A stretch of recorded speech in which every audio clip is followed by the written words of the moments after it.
morning and welcome again to Summit. It's our midweek edition of the program. Of course, we started with that package from Lagos State Government talking about the Lagos Water Conference 2022, which is helping Lagosians to ensure that they have potable water. And so that's from the Lagos State Government. So that's the first segment of our program this morning. You're welcome again. My name is Jumoke Michael Spanji. And I'm Banji Busari. I'm glad to be here. That's just sufficient for now. Yeah, before we go into politics and discussing the economy, I want to use this opportunity to commiserate with the family of David Adeleke, and also Chioma, losing their baby, Ifeanyi Adeleke.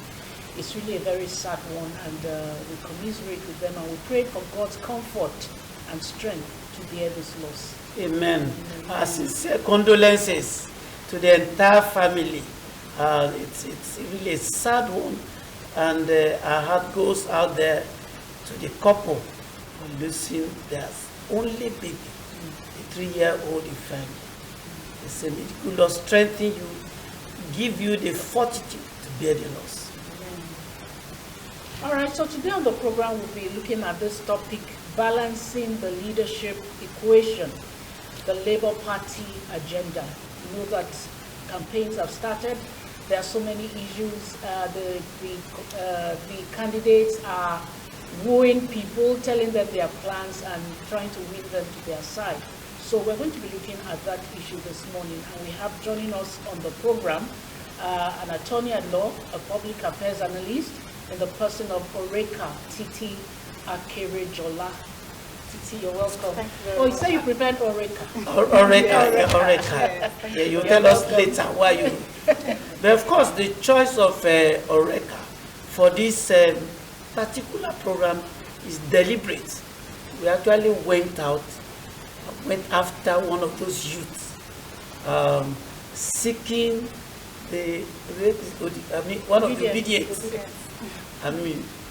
Fighting, pushing the cause of obedience, wanting Peter Obi, one of the candidates, to emerge 2023 as our president. And then we say, okay, who are those people behind this obedience movement? We found you. Thank God you are here. So we need to understand, in the past, there has always been an allegation that youths were not fully participating in our body politics. They will stand at the wings or the background and wait for the elderly people to slug it out, choose the leader, and then they will complain later, or they begin to grumble and show their grievances, that they are not getting what they actually desire. This time around, the youths are all out, pushing for a candidate, and you are one of them. Of course, there are youths across all the political parties, but let me get to understand, what's this movement all about? This obedient. What's it all about? Thank you very much. So the obedience movement is focused on support for Mr. Peter Obi, the former governor of Anambra State. And the choice of supporting Peter Obi came as a result of having seen his leadership antecedents in the past. Everyone who calls themselves an obedient, or who calls himself or herself an obedient, must have observed the way he governed Anambra State with a lot of prudence and discipline. This is somebody whose track record shows that he's a very disciplined person. And at this time, when the economy of Nigeria is in shambles, so to say, we need a leader who is able to cut down the cost of governance. And so many youth have actually lost hope in the kind of leaders we currently have. People who throw lavish parties, they don't care what the plight of the masses is.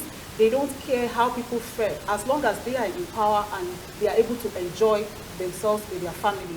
So with their families. So Peter Obi has shown that he empathizes with the masses. He not only sends condolence messages or letters when people are in distress. He actually goes there to show that he empathizes with people. And I think that's one of the qualities that has drawn him to the Nigerian youth. And so many people are convinced that for this man to have exhibited this trait in the past, we can entrust our country to him in 2023. So that's what I think the obedience movement is about. We want to entrust the country to him. Yes. Let me ask further. People have the opinion that most of you are here. You are faceless. That you operate largely on the social media, pushing your agenda to the people, and that you are quick to attack, to abuse, to run down people who do not align with your philosophy. Tell us more about this social media thing. Okay, well, it's very interesting that in recent times, elections all over the world have taken a new trend. Before a leader can articulate his vision, he must be able to come to the social media and engage the youth, who are mostly the ones on social media. So he must be able to engage them, articulate his vision, show them what he intends to do. So the way I see it, the Nigerian youth are no longer sitting on the fence. They are no longer faceless, as people want to say. They have gone out to register for their PVC. So for me, I think that's a very good move, to support the Peter Obi vision. Do you see living on social media, or like they say, Labour Party is campaigning on social media as a strength? Is it really a strength? That's what I want to ask. Is it really a strength for the obedient movement being on social media majorly? Although we can see it already translating to faces at those rallies that have been done, but being on the social media really, is it a strength, a form of strength? I think it's a strength, and it's not new to this particular obedience movement. In 2015, the APC took advantage of the social media, and it was a trend that grew, and a lot of people became interested in knowing who the APC as a party, what APC stood for, through the social media. They engaged social media massively, and I see no reason why we should relent on that, because during the campaign period of APC in 2015, people got to know more about Buhari, President Buhari, as against who he was in the past. So the social media, through the social media, they were able to launder his image from being the former tyrant that people thought he was, and they were able to say, okay, this is a reformed, he's a Democrat now. It was all through the social media. So, and most of the time the youth are on social media. They want to know, they seek information constantly. So if a candidate is able to do all of that, engage the youth on social media, I think it's a very good thing, and it's not new. So we should encourage it. But you never address the issue of attack. Okay, attack. Now you're always ready to jump. Well, the way I see it, a lot of people have realized that if you do not defend yourself, no, they are I think it's a form of defense. It's a form of defense, because I've also observed the way the current government, when they came into power, the ruling APC, when they came into power in 2015, they took this position of attack, because they were coming in as an opposition. The PDP was already there, so they were coming in as an opposition. They needed to attack. You need to, for your opposition to notice that you are there, you need to be out there. You need to speak for yourself. So I don't think the obedience are really attack dogs like people want to say, but I think that it's just a form of defense. Of course, you said you chose to went for Peter because of the person in whom you saw a kind of El Dorado at the end of the day. Let's look at some existential issues in the country as we speak today. We're speaking of insecurity, we're speaking of tribalism, nepotism, so many others that threaten our existence as a nation? Have you really given it a thought that the person of Peter Obi has the capacity, for instance, to bring insecurity to the lowest ebb? Then there's also this existential issue of north-south dichotomy. If you are a northerner, you live in a world of you're a southerner. To cross that bridge is always a big issue. So do you see Peter Obi as having the capacity to bring all these issues, to bring his competence to bear, to find solutions to all these issues, particularly insecurity? Thank you. Well, for the issue of insecurity, I think it takes a lot of willpower to be able to tackle it head on. Some leaders are able to recognize the tools to use to tackle insecurity, but they do not have the willpower to employ the tools, the right tools and machinery to tackle insecurity. So I see in Peter Obi somebody who is able to do what he says he wants to do. So I think that's one very strong point. He's not somebody who, I've observed his antecedents, like I said before.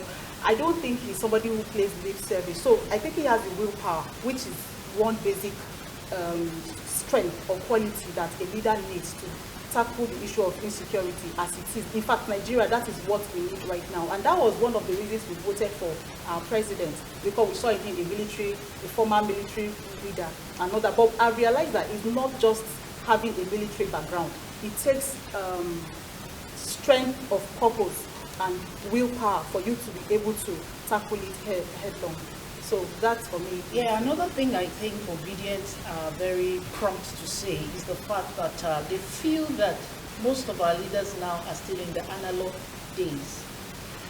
So they want someone who is more prompt to science and technology, IT, being able to use gadgets and stuff like that. Do you envisage that? Is that one of the reasons you think the person of Peter Obi is way ahead of other candidates that we have? Absolutely.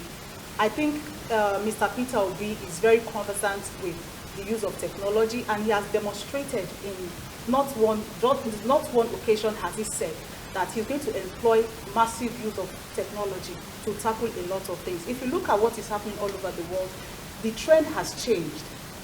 Even in manufacturing, in every sector, industry, everybody is now employing the use of technology, banking, every sector.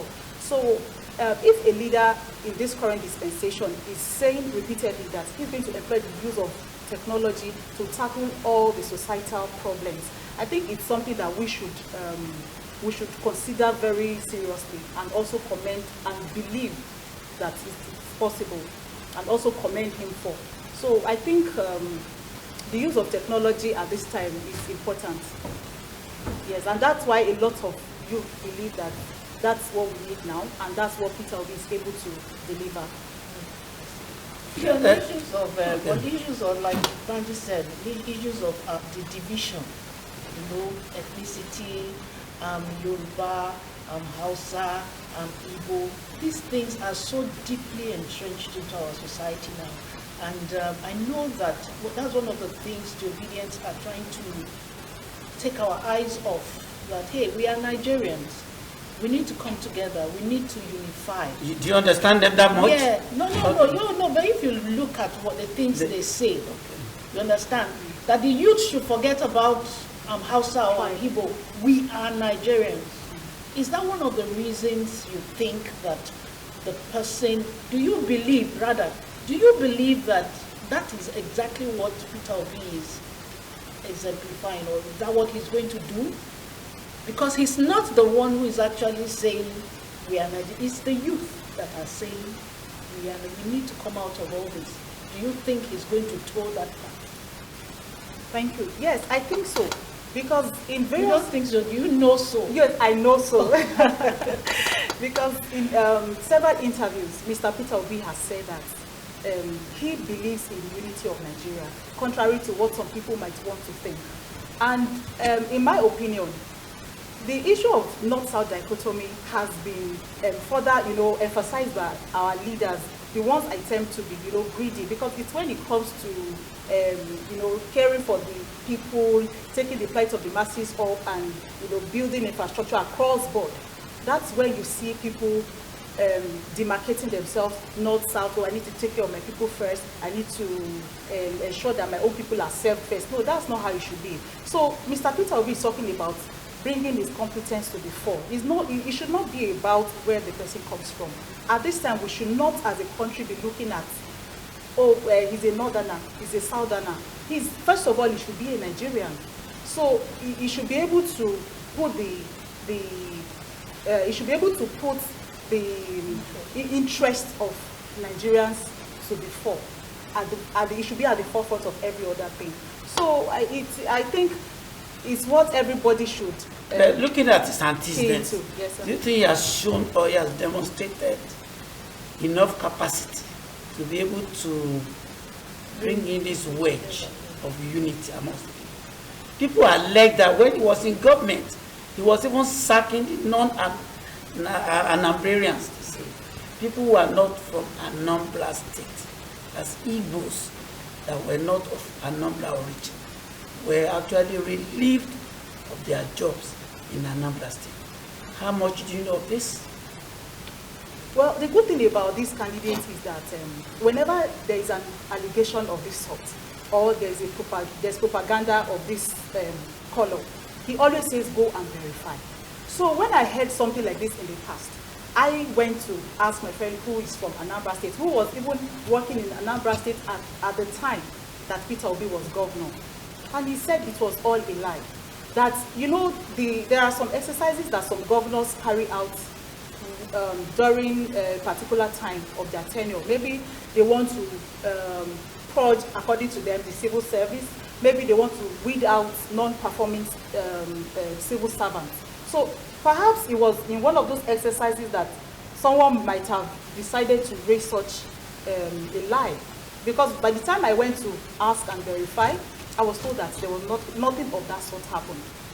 So I would say that as far as I know, and as far as I've sought out the information and found out, he did not chase out non-Anambrarians from his state. Okay. In his campaigns have actually started. Yes. In your personal assessment, your observation, has he been able to actually penetrate, break down those old structures of disunity and all that? Has he been able to actually penetrate the regions, for instance, southwest, northeast, northwest, north central? How much acceptable has he been to the people there from his campaigns and from the way people receive him and they listen to his philosophies? Well, you would agree with me that Nigeria is coming from a background of so much mistrust, suspicion. Everybody is suspicious of the other person because over time our past leaders have promoted their socio-cultural values rather than national values. So as it is now, I can't say him to say he's perfect, but I think he's trying, because what is required now of any candidate is to try to reach across to every part of the country. All the other candidates are doing that in their own right, and Mr. Peter Obi has also done that. He's gone to the south. He's toured almost all the states in the country. In fact, during his tour, he went to all the 36 states. He reached out to traditional rulers. He spoke to. He held town hall meetings in some places, and even now, despite the barriers that have been there, I can see that he has the desire to actually bring Nigerians together. So I think for me, he's trying. All right, so actually at the program that Arewa Consultative Forum organized, I think it's about 2 weeks ago now. That's correct. They were able to bring all these candidates together to, voice out and find out what plans they actually have for the northern part of Nigeria. Now, based on that kind of forum that Peter Obi, went to talk about his plans for the northern part of the country and Nigeria as a whole, how much do you think the youth themselves have keyed into his program, his action plan, his, I think, let me use his mindset, his mind programming for Nigerians. Because it's not just all about saying we're obedient. Juma, can you let me just portray what you have said? Juma, it's been repeatedly said that Peter Obi has told his fans, followers, that he doesn't have shishi. He doesn't have money to spend. And the youth actually key into it. Even despite the fact that there's no shishi. Yeah, so I think that's a very good thing to, do. Because this vice, let me call it a vice, of vote buying, of trying to entice candidates through monetary moves or money, monetarily, is a very bad precedent that some have set in the past. So for him to be saying that now, that look, it's not about how much I'm willing to give to you. It's about how you're able to key into my vision. So, like you asked, for them to look beyond issue of money, and they are able to recognize the fact that, okay, now we are coming from a lot of wastage, of resources, economic downturn, and all of that. If we have a leader who is not talking about wasting money on frivolities, and all he's talking about is taking us from a consumption-based economy to production, saving our saving us from this economic mess that we have found ourselves and all that. So I think for the youth to look beyond the issue of, they give shishi, and they are keen into it with all of their mind, their everything. I think is a very, I asked that question because of this get-rich-quick syndrome. Okay. That is quite strong among the youth now. Everything is about money.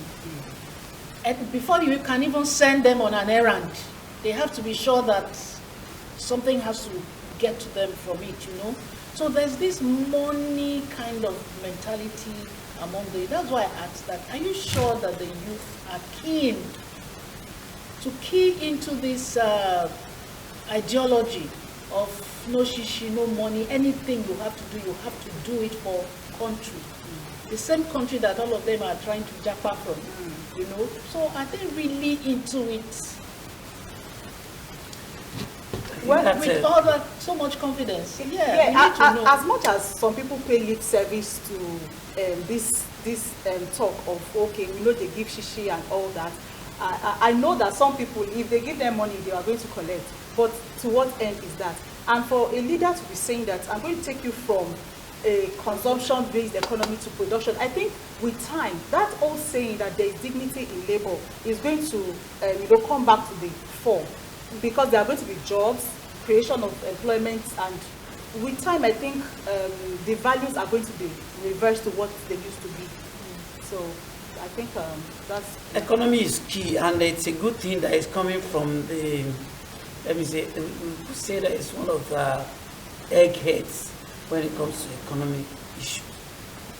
How much understanding on your little study of the obedient movement, how much understanding of the economy do you think your candidate, that's Peter Obi, has? A lot of people have alleged that he gives some bogus figures, has shallow understanding of the economy. But for somebody who has come from that background, I don't really know how much information you have to tell us here that he has the capacity to take Nigeria out of the economic doldrums. How much? Well, from what I know is that if you find yourself in an economic mess, or there are problems that have to do with money and economy, basically, first of all, one thing you have to address is the cost of governance and how to cut down on expenses so that you can save money to put into the other things that you think would be able to grow the economy. So he, as a two-time governor, exhibited during his time as governor that there was a need to save a lot of money and to, plow the resources of the state into savings, human capacity development, and all that. So I think if those things are put into use, the economy is going to improve. And then with the right kind of advisors, it's just going to be a walk in the park for him. So, all right. The elections are still on. Before we actually leave the set, what's your word for the youth across all the geopolitical zones of this country? You are from Kogi, I understand. Yes. You are resident in Lagos. Yes. Look at the economy of Lagos, for instance. Lagos is said to be the 5th largest economy in Africa. That's something to pride ourselves in. That's why a lot of people attribute to Lagos. What's your advice for our leaders generally as far as turning around the fortunes of this country? That's irrespective of OPO, whether it's APC, PDP, or NNPP, or SDP. What's your advice for them? Okay, so for the leaders, I would like to advise that they should put the country first in anything they are doing. They should be able to put plans into place to take Nigeria from this current situation that we are, this poverty, this situation of poverty and all that. They should be able to transmit us to a prosperous nation. We have all the resources. If they are put into good use, I think Nigeria is going to blossom. We are going to leave this position of a mediocre country that we are because of bad leadership. Because if we have good leadership, we'll be able to leave that position of the mediocre position into a position of prosperity, putting our resources into good use. And for the youth, I'd like them to look beyond ethnicity, tribal sentiments, religious sentiments, which those were the things that divided us as a country. But for now, those things should not even be in place. How about INEC has announced that people need to go collect their PVCs. I think you need to talk to the youth now, because so many of them, so they were doing all these registrations when schools were on strike. So some of them, many of them have gone back to school now.